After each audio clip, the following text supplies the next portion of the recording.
Hello viewers, আসসালামু আলাইকুম। Welcome to another video. Viewers, আশা করি সবাই ভালো আছেন। আজকের ভিডিওতে কথা বলবো ফুললি পারফরমেন্স বেসড একটি ফোনের ব্যাপারে।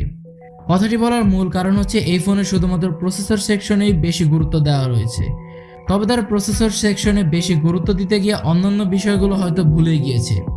সো আজকের ভিডিওতে আমরা সেই বিষয় নিয়ে কথা বলবো যে কোন দিক থেকে কস্ট কাটিং করে তার প্রসেসরে আপগ্রেড করেছে। কথা বলছি Realme Q3s সম্পর্কে। আজকের ভিডিওতে আমরা এর ফুল কনফিগারেশন সম্পর্কে আলোচনা করব এবং এই ফোনটা কী নামে বাংলাদেশে আসবে এবং কবে বা এই ফোনটা লঞ্চ হওয়ার সম্ভাবনা রয়েছে সেটা নিয়েও কথা বলবো আজকের ভিডিওতে। এই ফোনের সবথেকে হাইলাইটেড বিষয় হচ্ছে এই ফোনে থাকছে Qualcome Snapdragon 778g, যা একটি 5G প্রসেসর। এছাড়াও এই ফোনের ডিসপ্লে সেকশনে থাকছে 144Hz refreshrated। সো চলুন দেরি না করে ভিডিও শুরু করা যাক। পুরো ভিডিওতে আমি মাইন থাকছি আপনাদের সাথে অ্যান্ড আপনারা দেখছেন tech talk with mine. Video শুরু হবার আগে যারা এখনও আমাদের চ্যানেলটি সাবস্ক্রাইব করেননি তারা এখনই সাবস্ক্রাইব করে পাশে থাকা বেল আইকনটি প্রেস করে দিন যেন আমাদের পরবর্তী ভিডিওগুলো মিস না হয়।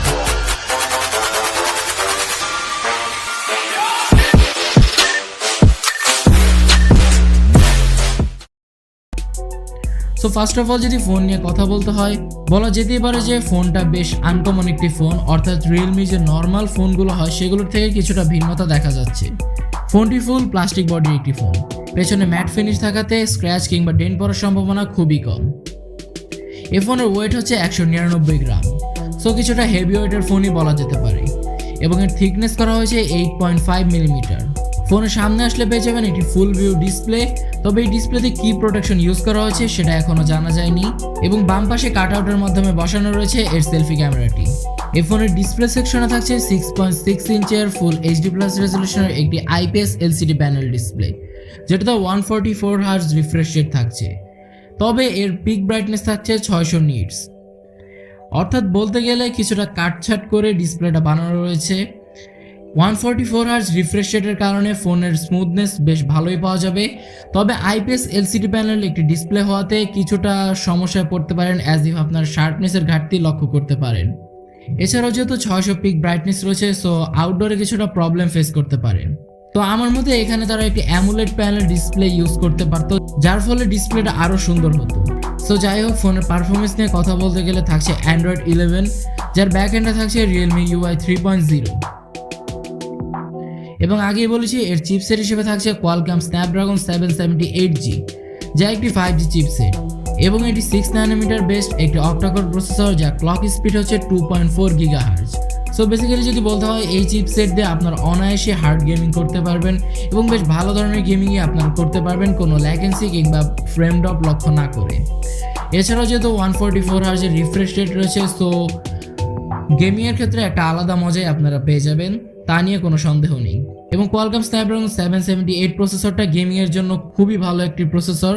এই ফোনে থাকছে ডেডিকেটেড এইচডি কার্ড স্লট, এছাড়াও চার্জিংয়ের জন্য থাকছে USB Type-C চার্জিং পোর্ট, নিচে আরও থাকছে স্পিকার গ্রিল, এছাড়াও 3.5 মিলিমিটার হেডফোন জ্যাক তো থাকছেই। ফোনের ডান পাশে থাকছে এর পাওয়ার বাটন এবং বাম পাশে থাকছে ভলিউম কি রকার, এবং এর ডান পাশের পাওয়ার বাটনে থাকছে এর ফিঙ্গারপ্রিন্ট সেন্সর, যা মোটামুটি বেশ ফাস্ট অ্যান্ড অ্যাকুরেট হবে বলে আশা করা যায়। এই ফোনের মোট 3টি ভ্যারিয়েন্ট চায়নার বাজারে লঞ্চ হবে। একটি হচ্ছে 6GB RAM 128GB Rome, 8GB RAM 128GB Rome, এবং সবথেকে হাই ভ্যারিয়েন্ট হচ্ছে 8GB RAM 256GB Rome.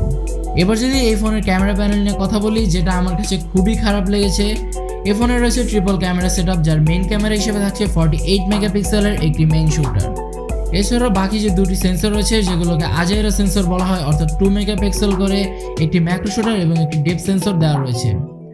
So আমার এখানে পার্সোনাল ওপিনিয়ন হচ্ছে এখানে কমপক্ষে একটি 8 মেগাপিক্সেলের আলট্রা ওয়াইড ক্যামেরা দেওয়া উচিত ছিল, তবে হতাশ হবার কিছু নেই, আপনারা এই ফোন দিয়েও মোটামুটি ভালো ধরনের ছবি তুলতে পারবেন।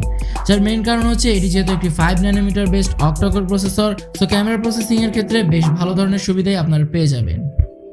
এই ফোনের ক্যামেরা দিয়ে আপনারা 4K 30 FPS এ রেকর্ড করতে পারবেন, তবে ফ্রন্টে আসলে পেয়ে যাবেন একটি শক্তিশালী 16 মেগাপিক্সেলের সেলফি ক্যামেরা, যেটা দিয়ে আপনারা 1080p 30 FPS এ রেকর্ড করতে পারবেন। ফোনের ব্যাটারি ব্যাকআপ নিয়ে যদি কথা বলি, থাকছে Realme চিরচেনা 5000 mAh এর ব্যাটারি ব্যাকআপ, যেটাকে চার্জ দেওয়ার জন্য বক্সে পেয়ে যাবেন 30 ওয়াটের ফাস্ট চার্জার, এবং কোম্পানি দাবি করছে 50% চার্জ মাত্র 25 মিনিটে, অর্থাৎ 25 মিনিটে আপনারা পেয়ে যাবেন। তো এবার যদি ফোনের ওভারঅল পারফরমেন্স নিয়ে কথা বলি, ফোনটা ওভারঅল দিক থেকে ভালো না হলেও এর প্রসেসর সেকশনটা বেশ হাই, অর্থাৎ বাজেট সেগমেন্টে দেখা গেলে খুব ভালো ধরনের একটি প্রসেসর তারা ইউজ করেছে। এছাড়াও ক্যামেরা প্যানেলে আপনারা মোটামুটি মানের ক্যামেরা পেয়ে যাবেন। ডিসপ্লে সেকশনে 144Hz রিফ্রেশ রেট থাকার কারণে ভালো ধরনের একটি এক্সপিরিয়েন্স পেয়ে যাবেন। তবে আমি আপনাদেরকে সাজেস্ট করব যারা শুধুমাত্র গেমিং বেসড অর্থাৎ পারফরমেন্স বেসড একটি ফোন কিনতে চান তারা এই ফোনটা কিনে নিতে পারেন। এবার যদি লঞ্চিং ডেট এবং প্রাইস নিয়ে কথা বলি, এই ফোনটা বাংলাদেশে Realme Q3s নামে লঞ্চ নাও হতে পারে, তবে এই ফোনটা Realme 9 সিরিজ অর্থাৎ 9, 9 Pro এই সকল নামে আসতে পারে এবং এই ফোনটা ডিসেম্বর মাসের শুরুর দিকে অথবা নভেম্বর মাসের শেষের দিকে বাংলাদেশের Realme অফিসিয়ালভাবে এরকম একটি ফোন লঞ্চ করবে। এবং প্রাইস নিয়ে কথা বলতে গেলে এই ফোনটা 25 থেকে 30,000 নাগাদ এরকম একটা প্রাইস রেঞ্জে আপনারা পেয়ে যাবেন। তো বর্তমানে কিন্তু বাংলাদেশের Realme GT মাস্টার এডিশন ফোনটা চলছে, যেটার ভিতরে 778 প্রসেসরটা ইউজ করা হয়েছে।